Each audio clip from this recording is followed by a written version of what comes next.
versículo, vamos a leer el versículo, vamos a iniciar en el versículo 14 específicamente, en el 14. 3 de Apocalipsis, capítulo 14. Vamos a leer unos cuantos versos para que se familiarice con el texto. Apocalipsis 3:14. Estaban todos unánimes en adoración. Estaban todos unánimes. Leemos en el nombre del Padre, del Hijo y del Espíritu Santo. Amén. Escribe el ángel de la iglesia en la Odisea.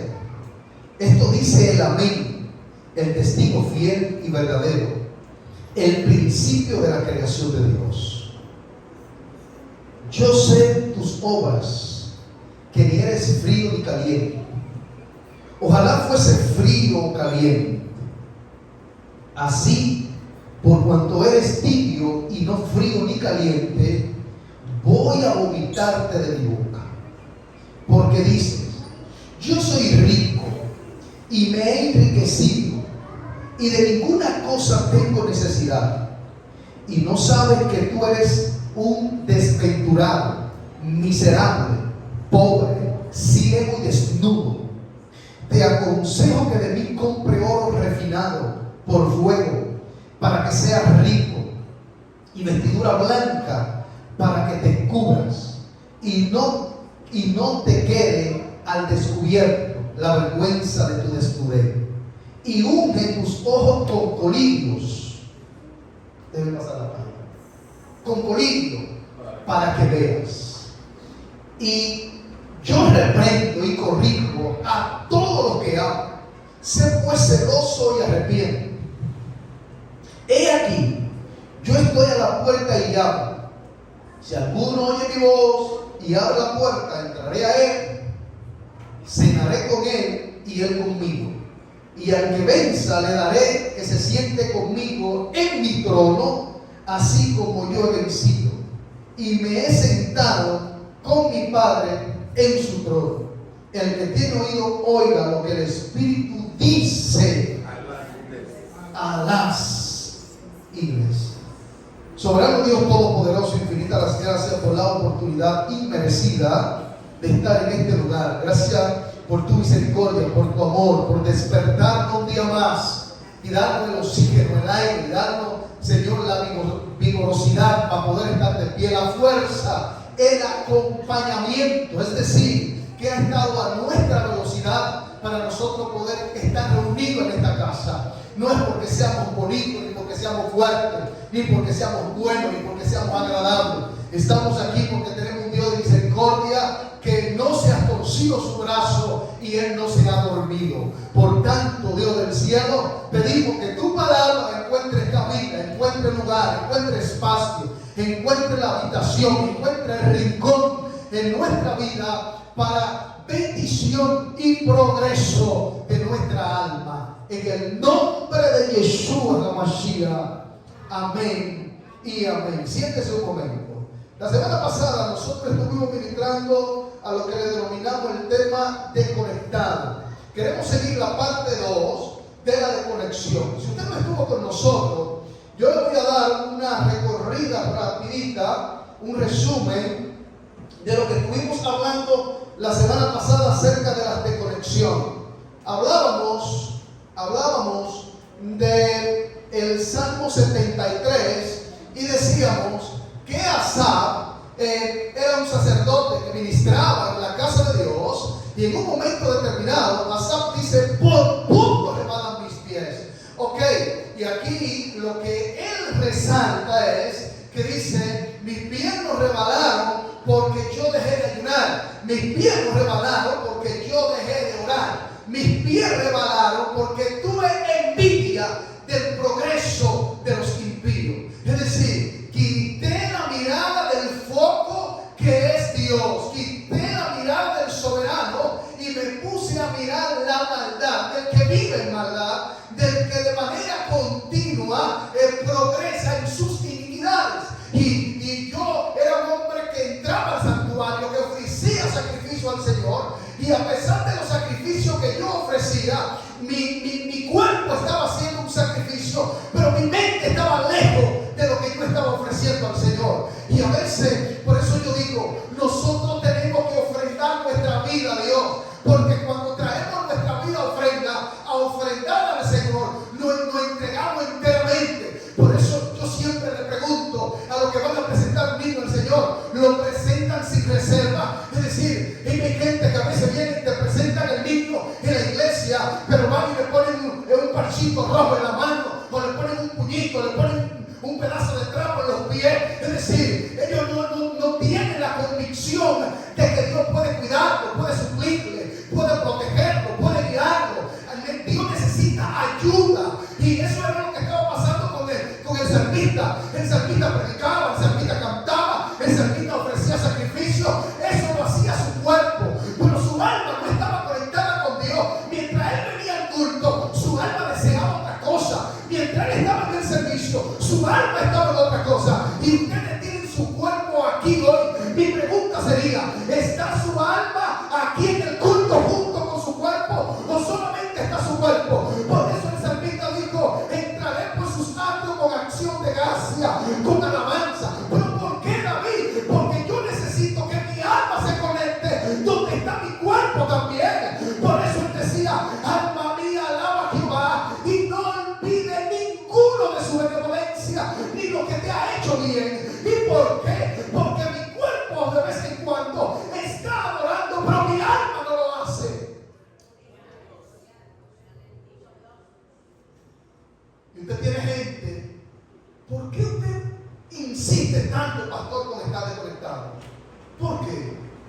Porque usted puede ser incluso un líder de Dios y estar desconectado de Dios.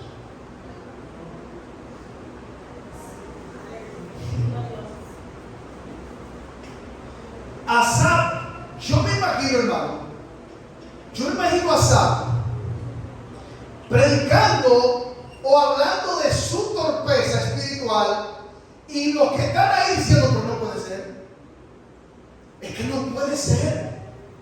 Pero tú eres el hombre que ministra, que la gente lloraba mientras tú ministrabas, pero mientras tú ministrabas, ¿a ti te estaba pasando? Sí. Mientras yo estaba predicando tenía envidia. ¿Qué? Sí, por eso yo le digo a la gente: la Biblia no oculta las debilidades de los hombres de Dios. ¿Usted sabe por qué la Biblia no oculta la debilidad de los hombres de Dios? Porque la Biblia dice que Pedro, aún siendo un hombre que con su sombra los enfermos se sanaban, la Biblia dice que Pedro negó a Yeshua. ¿Por qué la Biblia hablaba de él? La Biblia dice que había un hombre conforme al corazón de Dios llamado David, pero aún así la Biblia habla de un tipo asesino y fornicario. ¿Pero por qué la Biblia habla de eso? Para que usted sepa que encima de todo, el único perfecto, el digno de gloria y de honra es Dios, no los hombres. Por eso yo le digo, cuando usted predique, hable de los testimonios donde usted estaba desbaratado. No hable del hombre de fe, no hable del hombre de gloria ni de poder. Hable de cuando usted sentía que todo se acabó. ¿Usted sabe por qué? Porque cuando usted dice: hermano, cuando yo declaré, la gente no ve a Dios en ese testimonio, lo ve a usted. Cuando usted dice: cuando yo me levanté enfermado, la gente no ve a Dios, la gente lo ve a usted. O yo le voy a hacer una pregunta a ustedes: cuando usted invita a un predicador, ¿usted piensa en Dios o en el predicador? Digan que saben. Y el predicador. Cuando usted invita a un predicador, usted piensa en la gloria de Dios, piensa en el tipo. No porque el tipo es duro, porque el tipo es fuerte, porque el tipo es grande, pero me estoy explicando o no me estoy explicando. Entonces, ¿por qué yo le digo a la gente: tú tienes que hablar de tu debilidad? Tú tienes que decir: hermano, es increíble. Óigame, yo pude vencer, pero pensé que no podía. Cuando usted dice: yo pensé que no podía, yo iba abandonando todo, la gente en automático dice: no fue él, fue la misericordia de Dios, no fue él, fue la gracia de Dios, no fue él, fue la ayuda del soberano, no fue él, fue el eterno que le dio la mano. Pero a veces digo a la gente: hermano, porque yo, mire, hermano, y cuando yo reprendí mentira, yo creo que hay gente que son más gente de Dios que tú, y reprenden y no pasa nada. Hermano, que cuando yo le mentí,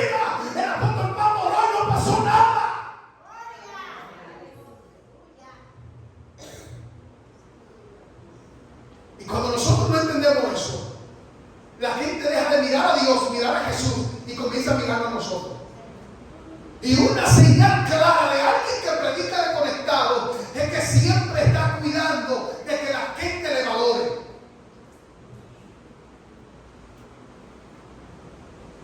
Yo no sé si ustedes recuerdan un testimonio que yo le di en una ocasión y después alguien se me acercó y me dijo: pastor, que no debió decirlo así, de una cantidad en dólares que me ofrecieron en el aeropuerto. ¿Ustedes se acuerdan? Muy grande para que yo hiciera un trabajo de narcotráfico. Y cuando yo terminé, que le dije que no al tipo, cuando yo llegué a mi casa, que yo le dije que yo me estuve viendo, pero esa era la oportunidad de mi vida. Pero ¿cómo fue que yo me lo dije que no? Pero era lo que yo daba. ¿Usted sabe por qué? Porque el débil soy yo. El que yo dijera que no, no es porque yo soy fuerte. El que yo dijera que no es porque el soberano me acompañó. Por eso Jesús dijo en el Padre Nuestro, al finalizar dice: oren y digan: Señor, líbranos de las tentaciones. Es decir, porque Jesús dice: pida que lo libre, porque tú solo no puedes librarte de la tentación. Y si yo vengo aquí y le digo: hermano, yo me paré y le dije al tipo: no, yo no quiero decir, no es verdad. Yo lo analicé y yo dije: wow, ¿y qué es lo que yo estoy haciendo? Yo estoy loco. Con eso la vida me puede cambiar. Pero el Eterno no permitió que cayera en tentación. No fui yo. Yo quería cogerlo, hermano, en serio. Cuando yo hice Valentín, dije: wow, ¿cómo va a cambiar la vida? Pero orando le había dicho a Dios: Señor, no me permita caer en desgracia. No me permita que el evangelio sea avergonzado por mi causa. Señor, no permita que yo tenga que cuando se hable, cuando la gente me mire, te sienta vergüenza de ti. Es decir, no soy yo, es la gracia de Él, fue Él. Entonces a veces nosotros testificamos y hablamos como que nosotros hemos hecho algo. No hemos hecho nada. Cuando yo leo mi Biblia, al que le pusieron la corona fue a Él, no a ti. Cuando yo leo mi Biblia, a quien lo clavaron fue a Él, no a ti. Cuando yo leo mi Biblia,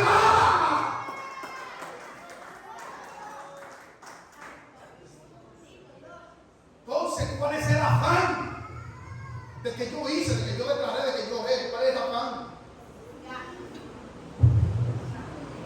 Y hay en la Biblia una iglesia que es la única de las 7 iglesias que Jesús no le da elogio. Lo dice él, la iglesia lo dice. No le elogia. Esa es la única que Jesús dice esto y aquello, pero tengo contra ti. No, esta desde que inicia, tengo contra ti. La iglesia. ¿Por qué? Bueno, primero, la Odisea era una de las iglesias o de las zonas más ricas que existía en esa ciudad griega. Había un grupo de personas que habían aceptado al Señor, pero no habían dejado salir su ego.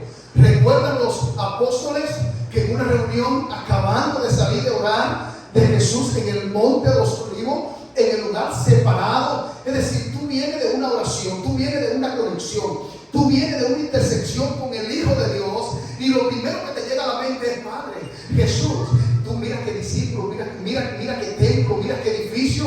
Y Jesús, ¿tú nunca se ha preguntado si ellos están en el monte de los olivos? ¿Qué era lo que Jesús hacía en el monte de los olivos? Orar. Y los discípulos, ¿qué hacían con él? Orar. Y dice la Biblia que los discípulos dijeron: Señor, mira qué edificio, mira qué templo. No te da orgullo que el templo más hermoso lo tengamos nosotros. No te da orgullo que nosotros hemos construido un imperio aquí. No, tranquilo, ustedes no entienden esto. Aquí no quedará piedra sobre piedra que no sea derribada. Es decir, tranquilícense, todo esto va a perecer, todo esto se va a destruir. Y no era simplemente hablando de la destrucción que posteriormente sucedió en el año 70. No, era Jesús diciéndole: no importa lo hermoso que sea lo del hombre. Salomón lo entendió y dijo: vanidad de vanidad, todo es vanidad debajo de la tierra. No importa lo hermoso, lo estructurado, lo bello que se vea, hermano, se va a caer, se va a desaparecer. Por eso nuestra confianza, nuestra estabilidad y nuestra dirección y nuestra conexión debe estar puesta hacia arriba. Arriba. Y bueno, los discípulos estaban con Jesús, pero el orgullo patriótico estaba vigente. Asimismo, estaban los laodicenses. Ellos habían aceptado al Señor, ellos habían creído en el evangelio anunciado por los apóstoles,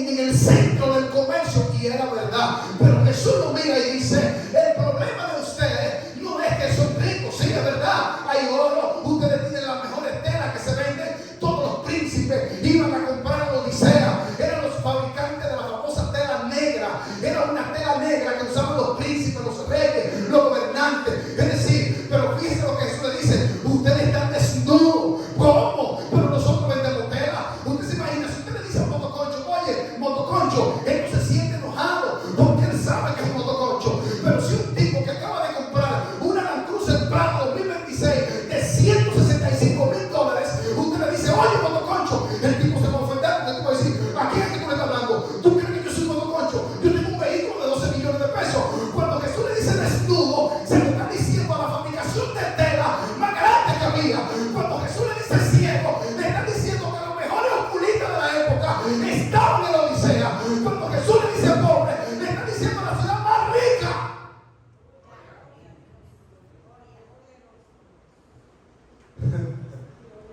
Oh, gloria al Señor.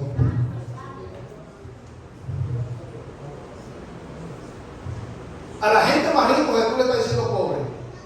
Pero usted sabe qué fue lo que a mí me sorprendió. A mí ni siquiera me sorprendió la palabra pobre. A mí me sorprendió que en el griego esta palabra es tokos, que significa menesteroso. ¿Usted sabe cuál es la diferencia entre menesteroso y pobre? Que el pobre tiene un techo, que el pobre trabaja y produce para mantenerse, pero el menesteroso es un mendigo.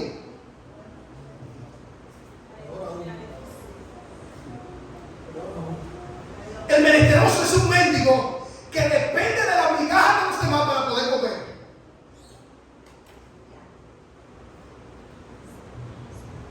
Y en la traducción al español se puso pobre, ok.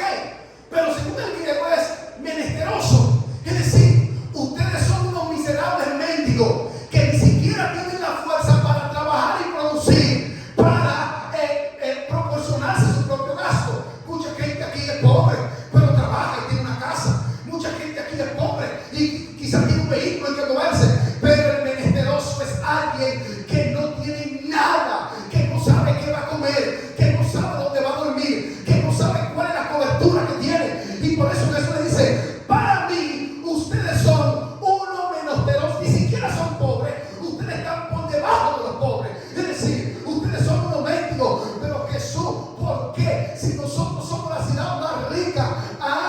Porque ustedes han creído que la conexión y la riqueza del hombre está en lo terrenal. No, nuestra conexión debe estar arriba, enfocada arriba. Por eso Pablo le escribe a los Colosenses y le dice: hey, lo veo muy orgulloso de su ciudadanía, pero déjeme decirle algo más: nuestra ciudadanía está en los cielos, de donde también esperamos a nuestro Señor y Salvador Jesucristo.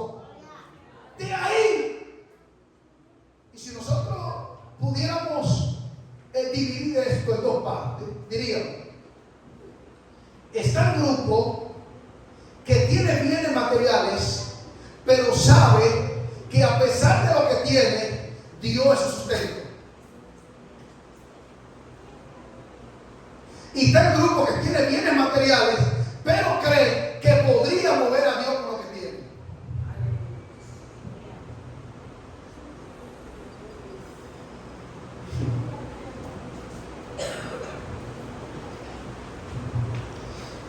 Ok, yo sé tus obras, yo las sé, no me las han contado, yo las conozco. Y dice Cristo: ojalá fuese frío o caliente. La terminología que se utiliza aquí es que, por ejemplo, en el contexto cristiano, cuando usted dice a una persona fría, entiende que está desconectado, ¿sí o no? Pero en el contexto que Jesús se le está diciendo a ellos, no tiene que ver con desconexión, no tiene que ver con que está descarriado, no tiene que ver con que no se está congregando, no tiene que ver con que no está orando, porque nosotros lo hemos contextualizado que cuando se decimos frío, tú eres frío, nosotros decimos que el frío es el que no ora, que el frío es el que no es en ese sentido que Jesús está viviendo. Mire que él dice: ojalá fuese frío o caliente. Es decir, Jesús me está diciendo que está admirando más caliente o está admirando menos al frío. Jesús está poniendo al frío y al caliente en el mismo nivel. Ojalá fuese frío o caliente y no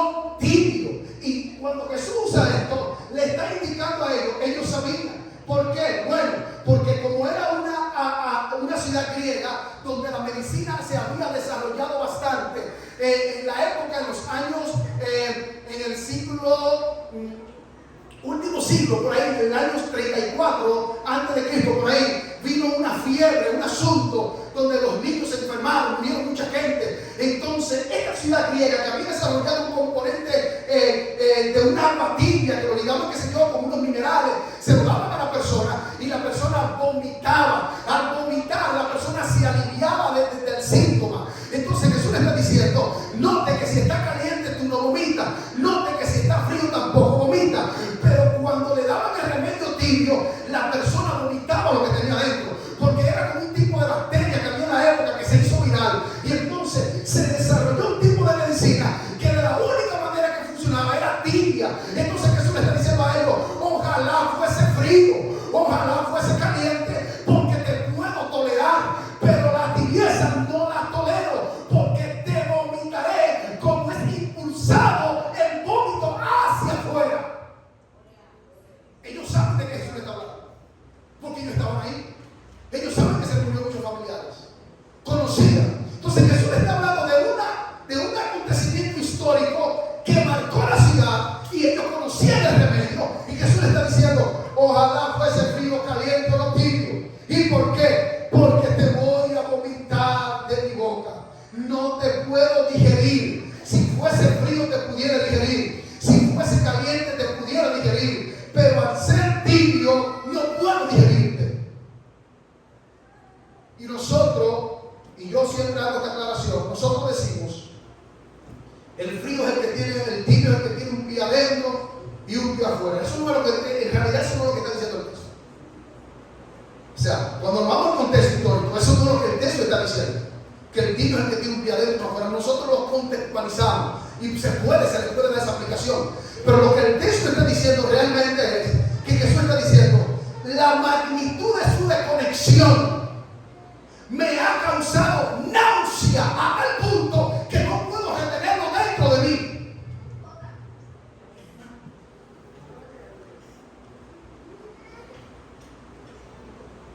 Gloria a Dios.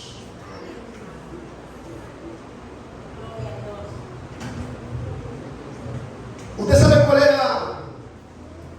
cuál es la diferencia del vómito inducido al vómito involuntario?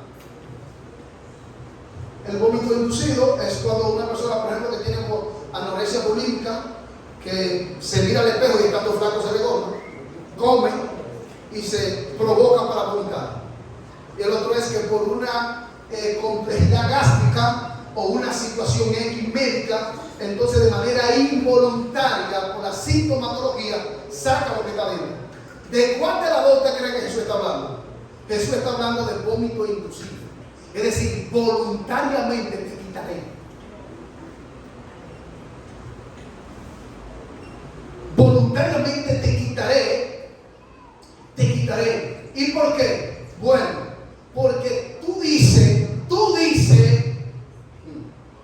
y aquí volvemos por lo mismo. Tú dices, eres tú que dices que eres rico. Y me he enriquecido y de ninguna cosa tengo necesidad. Y no sabes. ¿Usted sabe que lo grande del desconectado? Que no lo sabe.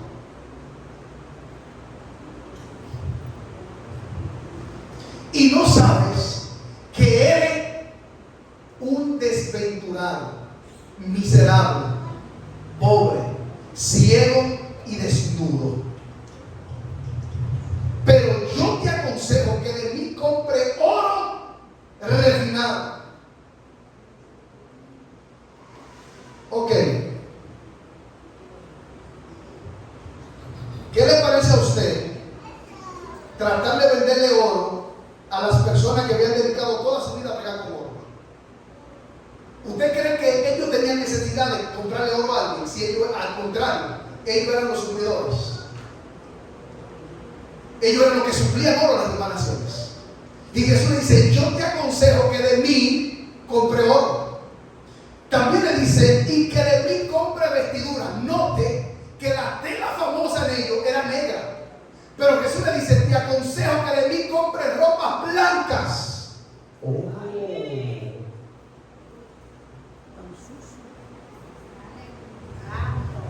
¿Y sabe por qué Jesús se lo dice? Para hacerle la diferencia y comprender la magnitud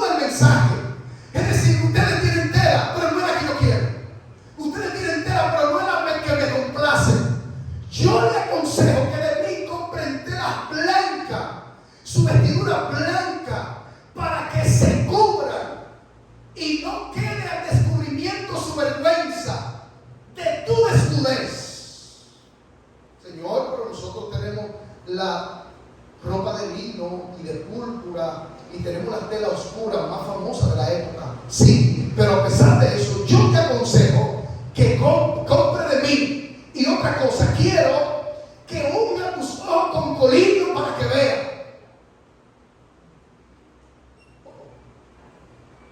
Usted tiene otras recomendaciones a otro pueblo que se le hablaba de lavar sus ojos con colirio. A los odicenses. ¿Y por qué? Porque era el pueblo que más había desarrollado la parte de la óptica. O sea, la medicina, ellos eran pioneros. Y entonces allí sabían, y creo que no, que tenía un ardor en los ojos, que lávate con colirio. Se aclaraba el ojo, había cierta, podía poner el ojo húmedo, lo que significaba que el ojo podía botar las secreciones y ver más claro, y sacar la infección y la molestia del ojo. Entonces Jesús le está diciendo, lava tus ojos con colirio, pero lo que yo te aconsejo, oiga lo que Jesús le dice, lo que yo te aconsejo, que el oro, que la vestidura y que el colirio que tú vas a utilizar no sea el que tú acostumbras, sino que lo compres de mí. Ese es el consejo. Cómpralo de mí. Es decir, vuelve a conectarte con el suplidor de todo.